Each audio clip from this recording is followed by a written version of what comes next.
let me show you some of the first things that you can do on POCO F8 Pro and POCO F8 Ultra. The first thing that usually you can do is check notifications, and most of the time you can see this notification: finish setting up your device. So of course you can go over here and you can finalize the setup process. In some cases you will find many of the same things that you do during the initial configuration, so you pretty much have the second chance to do something that you didn't do during the initial configuration.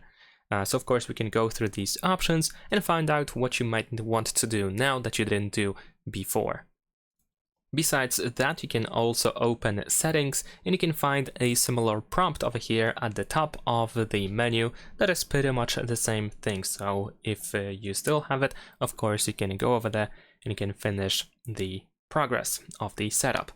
Besides that, over here where we have About Phone, on the right side you might have an update button.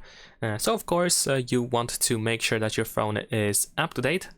So if that's the case, you want to select the button and download the update. You can also find the update button in here if you go to About Phone, or you can tap on the Xiaomi Hyper OS in order to check if there is a new update waiting for you. In my case, I already did the update, so my phone is up to date at this moment. But of course, in your case, you might want to download and install the update for your phone.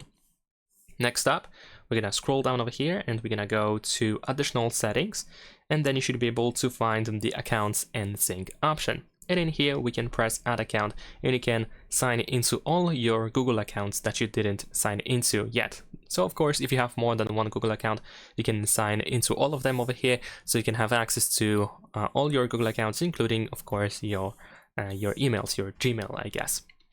And besides that, if we go back to the main menu of settings, in here you will find the System Apps Updater. So you want to go over here and you want to make sure that apps are up to date.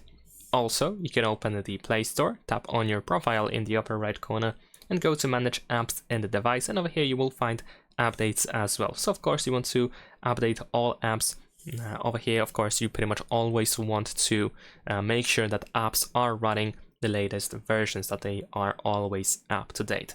Another thing is, of course, ads. Unfortunately, the phone, just like many other POCO or Xiaomi or Redmi phones, there are some apps, more precisely Xiaomi apps, that contain ads.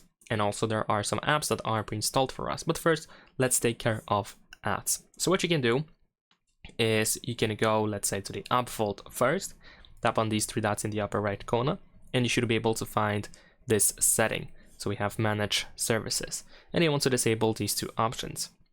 Besides that, we're gonna go to Downloads, tap on these three dots in the upper right corner and choose Settings, and you want to disable Recommended Content.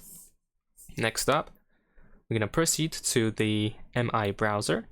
In here we can tap on the user icon, then Settings here, and in this case go to Advanced in order to disable ads. Here we have Show Ads, which we can turn off. Then we have the Music app. Tap on these two sliders in the upper left corner, go to Settings, and here we can disable permanent notifications. And in Advanced Settings, we should be able to find these two options: Show Ads and Personalized Recommendations, which we can turn off. Then we're gonna scroll down again. We're gonna go to Security app, tap on the setting icon in the upper right corner. Here we can disable recommendations, and in Cleaner we can disable recommendations as well. After that, the Themes app, and in here you're gonna go to My Account, tap on this setting in the upper right corner, and you can disable Show Ads and Personalized Recommendations. You can also withdraw of content as well, in case this doesn't help. And there we go. So that should be pretty much everything. There's also the MI Video app, but unfortunately it seems that the option to disable ads in this app has been removed for some reason. So yeah, so unfortunately we cannot turn that off over there. And finally, the bloatware. So many apps that haven't pre-installed for us. I actually have like maybe 2 additional apps that I just installed not so long ago. But other than that, we have a bunch of games. So we can press and hold our finger on these apps in order to uninstall them. So I believe that most of them, they will not be really useful for us. So if you think the same, you can just simply uninstall them. So just go through the app drawer, check which apps are pointless for you to keep, and just uninstall them if possible. Alright, so the next thing, we're gonna go to settings, and up here we're gonna open the home screen settings, and we should be able to find system navigation. So in here you can choose to use gestures or buttons. You can also mirror buttons if you want to. And if you select gestures, of course, you can learn gestures if you don't know how to use them. And we have some additional instructions in here, some demos. So if you want to change the system navigation, you can do this in here. And after that, what we're gonna do is we can also go to arrange items in recents.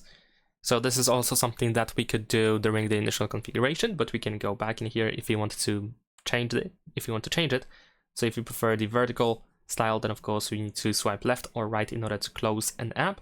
And if you switch to horizontal side, then you can swipe up in order to close an app. All right. Now after that, we're gonna go to the fingerprints, face data, and screen lock. And over here we can of course go to screen lock, and you can create a password for your phone. So be sure to do that. Make sure that your phone is of course protected with a password. And once you set that up, you can also set up the fingerprint and the face unlock feature. Besides that, we have the privacy protection password in here in case you want to set it up, which can be used for some features, just showing you in case you are looking for it in the future. But yeah, it is of course quite important to take care of that. And besides that, I'm just checking in here if there's something that I should mention, but I believe not really. All right. Now, besides that, another thing that is worth doing is we can go to the lock screen settings, and in here we can find wallpaper carousel, which I'm not sure if it's actually enabled by default, but it seems that it is. And wallpaper carousel changes the wallpaper on the lock screen every time you open the lock screen. So naturally, if you want to have just one wallpaper, then you can disable the wallpaper carousel completely on this phone.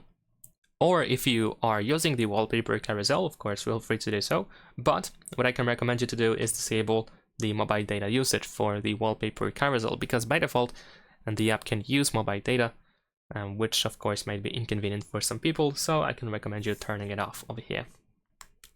All right. After that, we're gonna go back and let's go to battery. Now in here in battery, we should be able to find charging options. So you can, for example, find the wide charging mode, which we can set to top speed, so you can increase the charging speed. So if you wish to have fast charging option enabled, you can do so quite easily.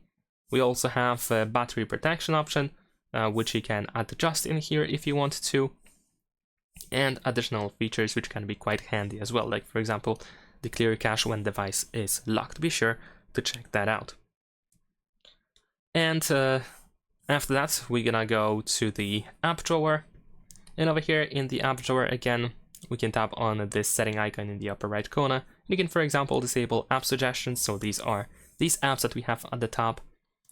We can also manage categories or turn them off if you don't want them. We have the background adjustment, we have the scroll bar setting, and so on and so forth. So you can check out these settings, as I think they are quite useful for the personalization of the app drawer. There is actually one more thing that I missed in the settings, more precisely in fingerprints, face data, and screen lock. And we're gonna go to privacy in here, because we should be able to find the Find Hub, which is of course quite convenient to use. So if you want to be able to find your device, or have the chance to find your device in case it is lost or stolen, then of course you should be able to check it out. We also have the remote lock and find your offline devices, which in my case it is actually updating at a given moment, so I will have to wait for that. But you want to make sure, of course, that these options are enabled. It is always useful to use these things for the sake of protection. And that is pretty much it. Now from this point you can of course start downloading apps that you want to use on your phone. You can, for example, change the wallpaper on your phone by going to personalization, and you can also find a bunch of different stuff in here that can be quite useful for personalizing your phone. Of course, we have the control center, which we can also customize quite easily, and so on and so forth. If there is something that I missed in this video that you think is crucial, to do before moving on with your phone, you can let me know in the comments so that everyone, of course, can see that. Thanks for watching, leave a like and subscribe.